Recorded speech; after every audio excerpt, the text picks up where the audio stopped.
Siapa biasanya memimpin doa? Ya, ke depan aja.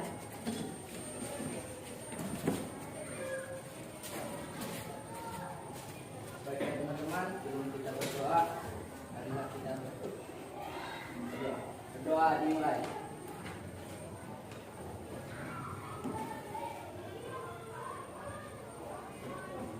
Berdoa selesai. Ya, silakan duduk. Ibu absen sebentar ya. Anissa Trihartati. Hadir Bu. Aresia. Hadir Bu. Coba lihat di papan tulis, ada di situ kompetensi dasar yang mau kalian capai, ya. Nah, coba si Chelsea, ya coba Chelsea, apa yang mau kalian capai dari kompetensi dasar pelajaran kita hari ini? Coba bacakan. Mengungkapkan pengalaman dan gagasan dalam bentuk cerita pendek dengan memperhatikan struktur dan kebahasaan.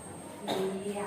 Jadi kompetensi dasar hari ini yang mau kalian capai itu adalah tentang cerita pendek. Ya, cerita pendek. Nah, apa tujuan yang mau kita peroleh dari cerita pendek itu? Coba sih.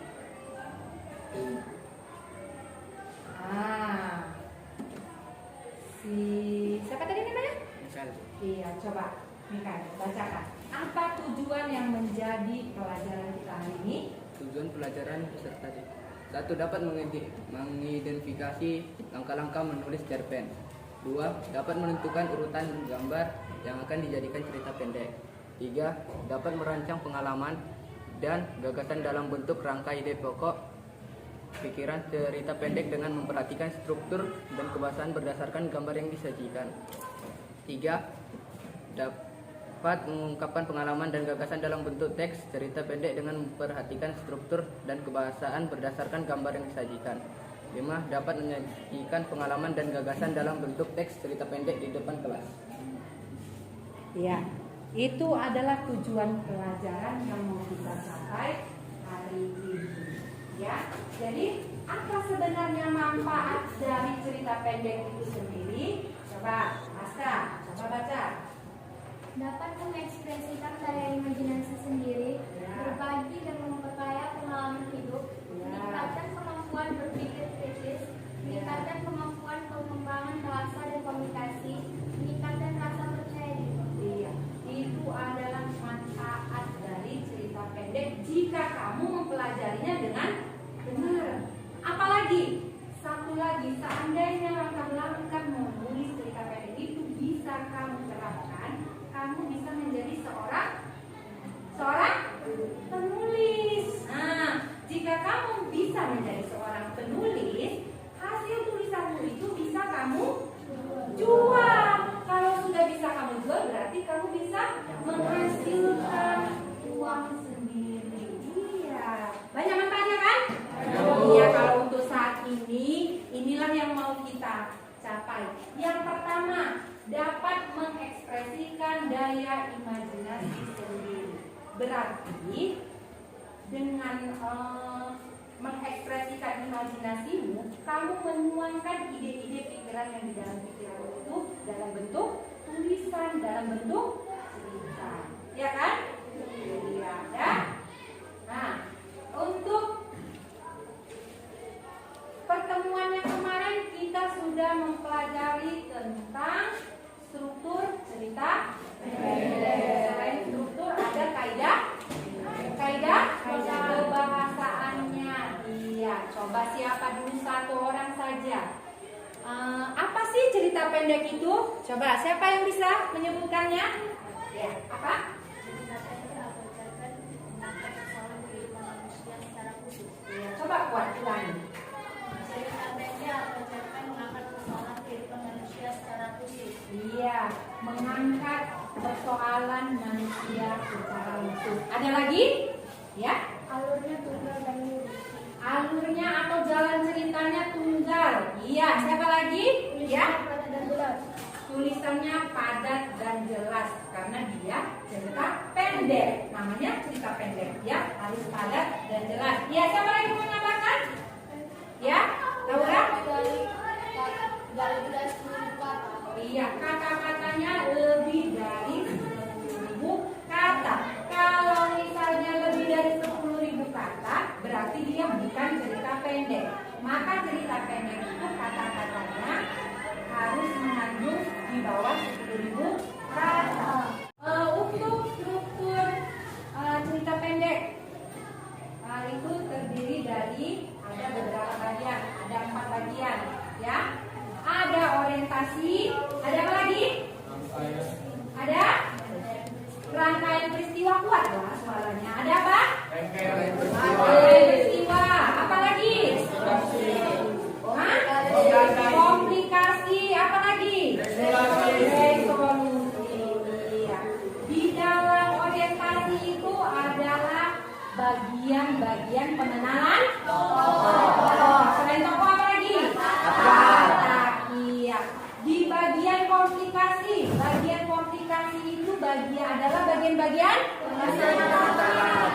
permasalahan atau konflik yang muncul di tengah-tengah cerita. Iya. Kemudian bagian resolusi itu bagian apa? Pemecahan masalah. Iya, pemecahan masalah. Biasanya kalau masalahnya terpecahkan, berarti ceritanya akan berakhir atau akan selesai, ya kan? Ya, kemudian di dalam cerita pendek itu terdapat atau mengandung unsur-unsur pembangunnya. Unsur pembangunnya ada 2. Apa yang pertama? Siapa yang bisa menjawab? Coba tunjuk tangan. Unsur? Tunjuk tangan. Unsur? Unsur apa? Unsur? Intrinsik. Yang kedua unsur? Ekstrinsik. Iya.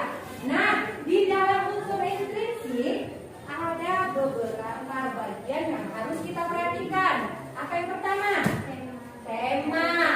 Setelah tema, alur. Setelah alur, penokohan. Setelah penokohan, latar. Setelah latar, sudut pandang orang pertama kah, orang kedua kah, orang ketiga kah, ya kan? Ya, setelah sudut pandang, amanat. Jadi semua cerita itu pasti ada amanatnya. Amanat itu adalah pesan-pesan yang baik. Pesan-pesan yang baik, biasanya pesan baik itu mau kita apain? Mau kita apain? Kita contoh, kita terapkan, kita lakukan. Sebelum ke materi ini, pernah nggak sebelumnya kamu mendengar istilah cerita pendek? Ada yang belum? Ada siapa? Oh iya. Jadi kalau yang sudah pernah ini, di mana kira-kira kamu mendengarkan istilah cerita pendek tersebut? Iya.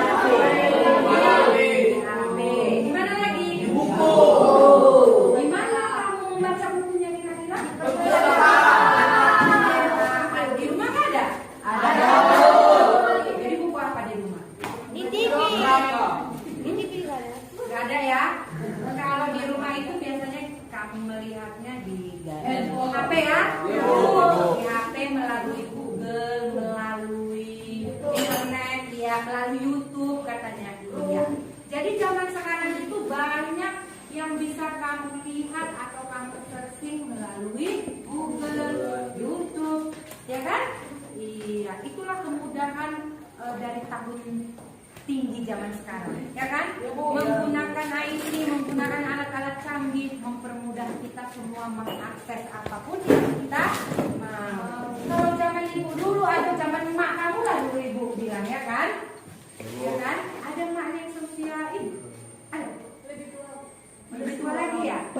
Nah, kan sekarang seperti kamu kelas 2 SMP, ya? Jadi kalau zaman ibu dulu nggak ada kayak kamu sekarang, apa-apa tinggal searching dari Google, dari YouTube, ya kan? Mau cari jawaban kamu tinggal searching. Nah kalau dulu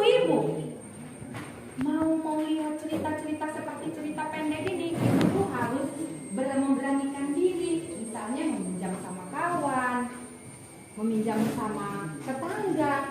Karena zaman dulu cerita pendek itu bisa kita peroleh itu dari majalah, ya.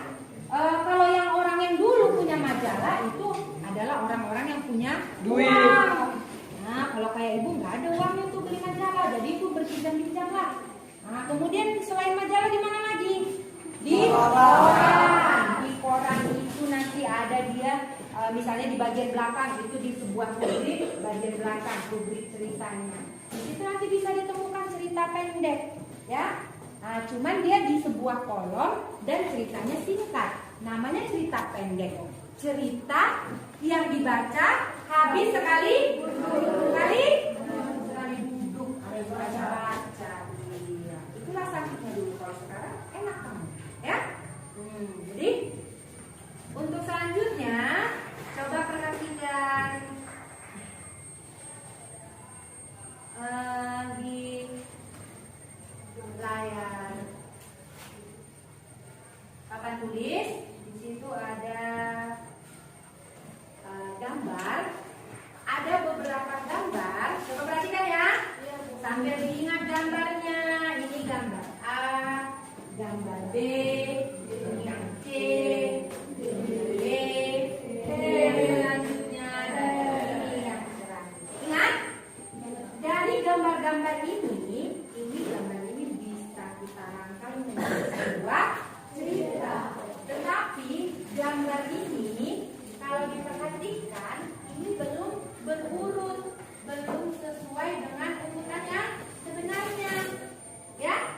Nah, coba kita kembalikan lagi. Coba perhatikan, kira-kira gambar yang mana yang sesuai dari urutan yang pertama. Coba perhatikan ya. Lihat, ini yang A, B, C, D, ada? Yang mana? C. Ya, yang C. Ya. Jadi yang C ini tadi kamu bilang yang pertama, ya. Nah, berdasarkan yang kamu lihat gambar ini, kira-kira kalau kita buat kerangka ide pokok pikirannya, bisakah kamu temukan satu kerangka ide pokok pikiran dari gambar ini? Bisa? Bisa. Yang pertama kali kalau kamu mau buat dari gambar ini, apa dulu yang mau kamu temukan? Tokohnya. Berarti tokohnya itu ada di bagian orientasi. Ya. Cobalah, temukan dulu siapa tokohnya. Ya, di gambarnya ini ada seorang ibu. Dan ini seorang anak. Yang namanya cerita, ya janganlah seorang ibu, seorang anak. Haruslah kita tentukan dulu tokohnya, pelakunya. Siapa nama-nama yang kira-kira cocok dan sesuai untuk gambar tersebut. Ayo, siapa yang bisa? Siapa yang bisa? Marni? Jangan. Marni kan perempuan. Dia kan seorang anak laki-laki. Siapa? Ada Mardan, ada Dodi, ada Dido. Siapa yang mau kita kasih?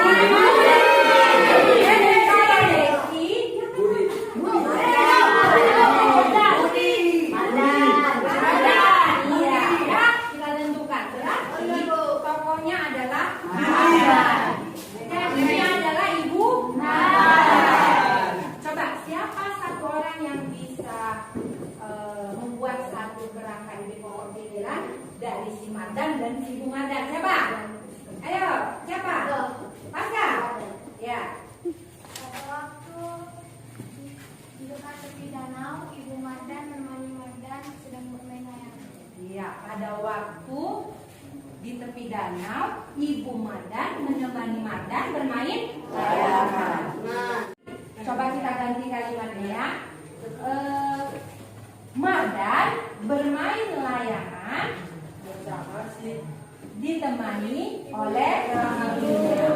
Berarti untuk gambar pertama, kerangka ide pokok pikirannya adalah Mardan bermain layangan. Untuk cerita selanjutnya nanti bisa kamu kembangkan sendiri, ya. Baik, kita lanjut.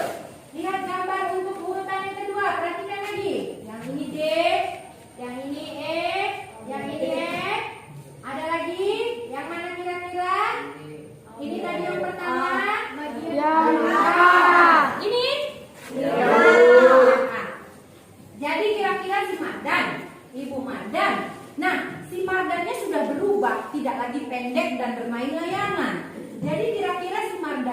sudah tumbuh menjadi seorang yang dewasa.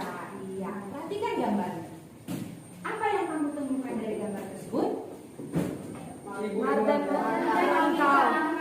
Ibu, Mardan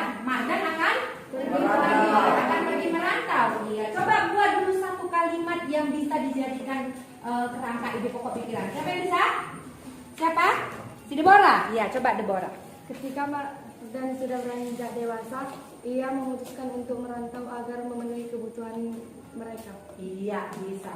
Ketika si Mardan sudah dewasa, dia memutuskan pergi merantau untuk memenuhi kebutuhan mereka. Bisa.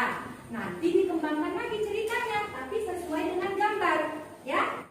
Jadi berdasarkan gambar-gambar tersebut, kamu sudah dapat menemukan kerangka ide pokok pikiran.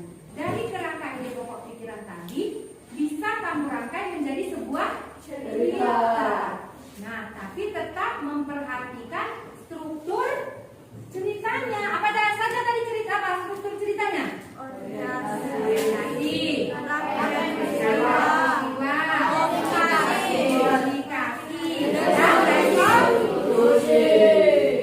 Jadi dari beberapa gambar itu, kau harus temukan resolusinya agar dari resolusinya itu kau bisa menutup cerita itu, ya kan? Karena kalau sudah resolusi, ceritanya selesai, iya berakhir. Dan jangan lupa harus kau bisa temukan amanatnya, ya. Dan mari kita mulai untuk membagi kelompoknya.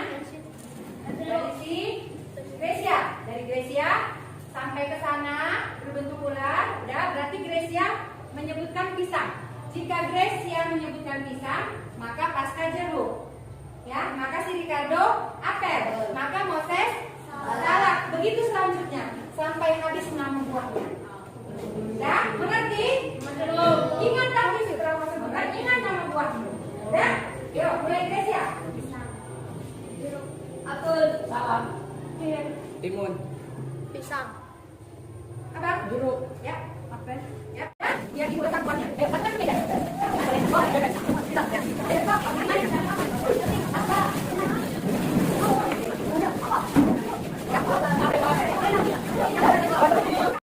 Sudah dengan kelompoknya masing-masing? Ibu bagi lembar kerja yang mau kalian diskusikan, ya. Diskusikan bersama kelompokmu. Coba perhatikan dulu di layar. Nanti nama kelompokmu itu sesuai nama buah yang ada di mejamu. Kemudian tuliskan nama-nama anggotanya, ya. Jangan dimakan. Tidak ada ibu suruh makan, ya. Dipandang-pandang boleh, dimakan jangan. Coba perhatikan lembar kerjamu dan yang ada di papan tulis. Sudah? Sudah? Untuk yang pertama kali setelah kami tuliskan nama kelompokmu dan nama anggota kelompokmu, maka boleh kamu lihat di situ ada gambar. Nah, gambar-gambar itu belum berurut, ya. Gambar-gambar itu belum berurut. Ada petunjuk di bawah gambar? Ada? Ada. Iya, yang pertama, perhatikan gambarnya. Ya, yang kedua, secara berkelompok, berarti kamu diskusikan. Urutkanlah gambar-gambar tersebut menjadi gambar yang berurut sesuai imajinasi kalian, ya. Kemudian yang selanjutnya, diskusikan ide pokok pikiran cerita dari setiap gambar dengan memperhatikan struktur kebahasaannya.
Udah siap? Sudah bisa kita tampilkan di depan? Ibu minta dari kelompok yang paling belakang ya. Kelompok apel. Boleh silakan satu orang untuk membacakan hasil cerita pendeknya ke depan. Ya. Untuk yang lain didengarkan temannya membaca supaya bisa nanti kamu memberikan tanggapan ya. Mana? Ya, di sini. Ya, kata judulnya boleh dari dulu. Burung dan semut. Pada suatu hari di hutan yang sangat indah, ada seekor semut yang berteriak meminta tolong. Dan ada seekor burung yang lewat. Ia melihat sang semut yang sedang tenggelam dibawa oleh arus yang lumayan kuat. Sang burung tidak tega melihat sang semut. Ia sedang memikirkan bagaimana cara sang burung untuk menolong sang semut. Dan beberapa menit kemudian ia mempunyai cara bagaimana menolong sang semut, yaitu dengan cara ia mengambil seputik daun dan ia memberikannya kepada si semut. Dan si semut pun mengambil seputik daun itu dan menaruh tubuhnya kepada daun tersebut dan akhirnya ia selamat. Dan dari situ mereka berteman akrab. Pada hari itu mereka sering bermain bersama-sama dan mereka saling menyayangi. Tak lama dari kebahagiaan mereka, suatu hari sang burung pergi terbang mengelilingi hutan. Ia berhenti pada dahan pohon dan tak lama kemudian lewatlah sang pemburu dan melihat sang burung yang sedang berdiri di dahan pohon tersebut. Ia menancapkan alat pemburunya kepada sang burung. Lewatlah seekor semut yang melihat sang burung yang sedang dalam bahaya. Ketika ia melihatnya, ia segera menggigit kaki si pemburu. Akhirnya sang pemburu pergi. Dari situlah mereka menjadi sahabat yang saling membutuhkan. Ya, udah? Boleh duduk. Ya. Sudah dengar tadi cerita pendek yang dibacakan temanmu? Sekarang boleh ibu minta satu orang saja yang memberikan tanggapan dari cerita si Katri. Ayo, siapa? Ya, coba si Maska. Cerita pendek yang dibacakan oleh Katri sudah bagus. Dia sudah memenuhi unsur-unsur cerita pendek. Ya, unsur-unsur intrinsipnya atau unsur eksplisitnya? Unsur intrinsipnya. Ya. Ada apa saja di dalam cerita si Katri tadi? Ada latarnya. Apa lagi? Ada tokohnya. Apa lagi? Ada wataknya. Iya. Apa lagi? Ada latarnya. Iya, latar waktu dan latar tempat. Iya. Berarti cerita si Katri sudah terkandung struktur dan unsur-unsur intrinsipnya. Iya. Baik, kita lanjut. Coba ibu minta dari si kelompok si Aktif. Ya, coba silakan maju satu orang. Siapa yang mau membacakan cerita pendeknya ke depan? Ya. Ya, si Chelsea. Ya. Dari judulnya ya. Seekor burung dan semut bersahabat. Pada suatu hari, semut sedang berjalan-jalan di tepi sungai sambil melihat air sungai yang sangat jernih. Karena airnya sangat jernih, seekor semut memilih untuk berenang. Tidak lama kemudian, dia tenggelam karena seekor semut tersebut tidak sadar kalau dia sudah sampai di tengah sungai tersebut. Lalu semut tersebut meminta tolong. Dia berteriak, "Tolong, tolong!" Lalu ada seekor burung yang sedang tidur di batang pohon tiba-tiba mendengar teriakan seekor semut yang sedang meminta tolong. Lalu dia terbang untuk melihat semut yang tenggelam tersebut, dan dia menemukan seekor semut tersebut dan memberikan daun untuk si semut tersebut. Lalu si semut tersebut melompat ke atas daun dan ia mendayung daun tersebut hingga di tepi sungai. Hingga di tepi sungai, sang burung tersebut menghampiri seekor semut. Lalu semut berterima kasih dan burung tersebut mengingatkan dan memberi pesan kepada seekor semut. Seekor burung mengatakan, "Semut, kamu kalau berenang di tepi saja ya, jangan sampai kejadian ini terulang lagi." Lalu semut membalas, "Baik, baik burung, sekali lagi saya berterima kasih." Lalu burung tersebut pergi meninggalkan semut tersebut. Dan keesokan harinya, seekor burung sedang menyanyi di bawah pohon yang sangat rindang. Dia sangat menikmati suasana. Lalu tiba-tiba dia melihat seorang pemburu. Lalu dia terbang karena saking takutnya. Dia terjatuh. Dan seekor semut tersebut melihat burung yang terjatuh dan menyelamatkannya. Dan membawa dia ke sarang semut tersebut. Dan mereka pun berpelukan karena mereka sudah bersahabat. Ya, silakan duduk. Ya. Sudah dengar semua ceritanya? Coba siapa yang mau memberikan tanggapan dari cerita teman si Chelsea? Siapa? Ya, coba si Katri. Ceritanya sudah memenuhi unsur-unsur cerita pendek. Sudah memenuhi unsur-unsur cerita pendek. Kemudian apa lagi? Ya, Fitri. Dia lebih membanyakan menceritakan tentang si burung dengan semut, sedangkan dengan pemburu dia terlalu dikit. Ya. Ada lagi yang mau menanggapi? Siapa lagi? Dari kelompok yang lain boleh? Coba si Laura. Menurut saya cerita sosialisasi tadi sudah cukup bagus, Ya. sudah memenuhi orientasi, Ya. rangkaian peristiwa, Ya. komplikasi dan resolusi. Iya, jadi menurut temanmu tadi ada beberapa pendapat cerita si Chelsea itu sudah ada unsur-unsur intrinsiknya, sudah ada orientasinya, rangkaian peristiwanya, komplikasinya, dan resolusinya. Tapi ada menurut seorang temanmu bahwa dia berpendapat cerita si Chelsea itu tidak semua tokoh diceritakannya banyak di dalam rangkaian peristiwanya, ya kan? Seperti komplikasinya hanya sedikit, ya. Iya. Jadi walaupun begitu, coba beri applause buat cerita. Ya, perhatikan. Jadi kalau menurut dari yang dibacakan temanmu tadi, cerita si Takri, cerita si Chelsea, cerita si Putri, cerita si Gracia, cerita semua teman-temanmu ini, berarti kamu sudah bisa menulis cerita pendek. Iya. Nah, dari sini kamu bisa mulai untuk mengembangkan daya imajinasimu. Supaya cerita itu lebih berkembang lagi, kamu boleh nanti di rumah mengulangi rangkaian peristiwanya, ya? Iya. Nah, jadi untuk cerita teman-teman tadi yang mungkin ada yang kurang baik atau yang kurang lengkap, boleh nanti kamu lengkapi di rumah supaya lebih baik lagi, ya? Iya. Jadi dengarkan. Untuk cerita pendek yang kamu tulis hari ini sudah bagus, ya, sudah bisa, dan amanatnya sudah bisa kita ambil untuk kamu terapkan di kehidupan sehari-hari. Dari pelajaran kita hari ini, kamu tadi sudah bisa menulis cerita pendek. Ya, jadi bisa kita ambil kesimpulan. Dalam menulis cerita pendek, apa-apa saja atau hal-hal apa saja yang perlu kamu perhatikan di dalam penulisan cerita pendek. Kira-kira siapa yang bisa menyebutkan apa saja yang perlu kita perhatikan? Siapa? Oh ya, coba. Kami perhatikan dalam membuat cerita pendek yaitu orientasi, rangkaian peristiwa, komplikasi dan resolusi. Iya, bagian orientasinya, apalagi? Rangkaian peristiwanya, komplikasi, dan resolusi. Itu semua tadi adalah struktur pendek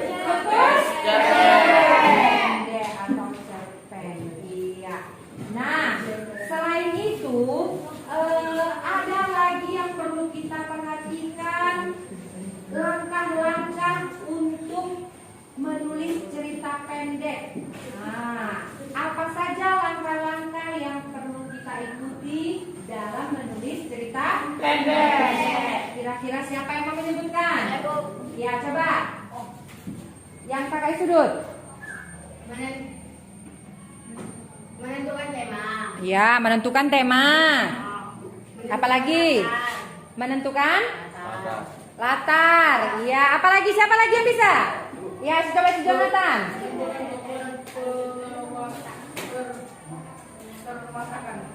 Menentukan tokoh dan perwatakan. Ya, coba Jamil.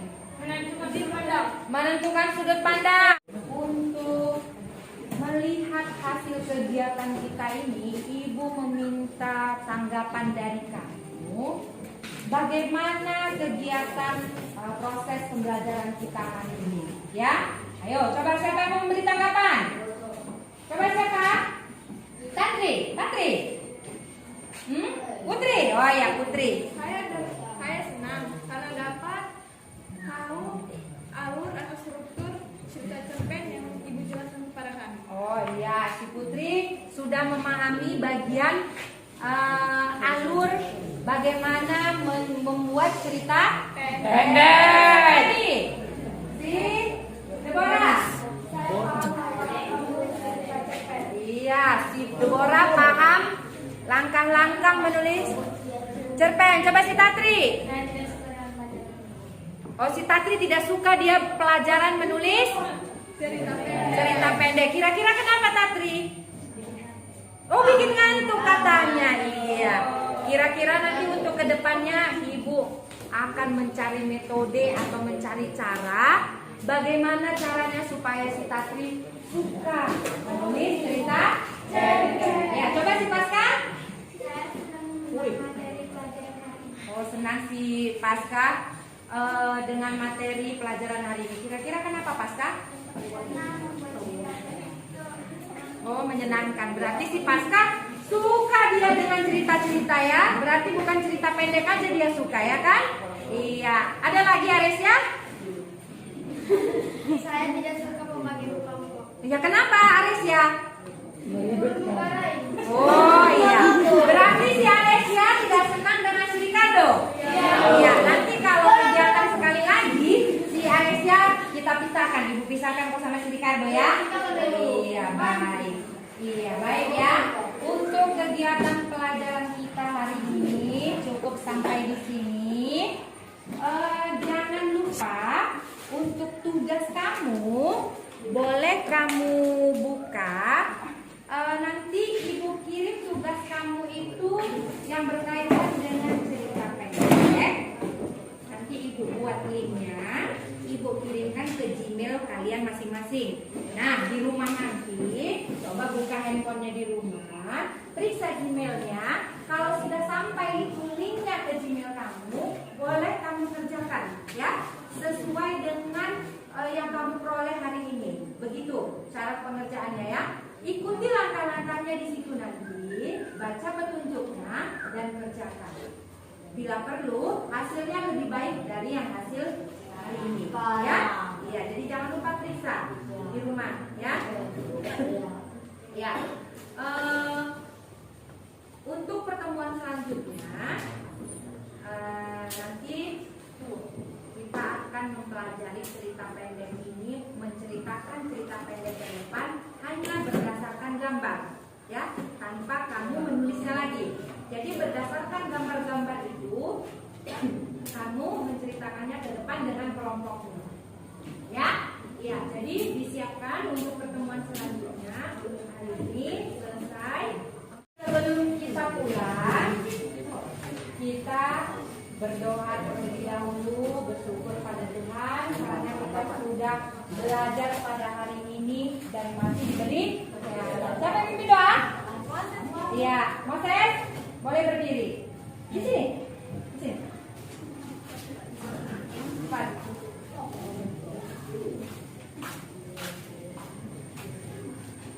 Mari teman-teman sebelum kita pulang mari kita berdoa. Berdoa dimulai.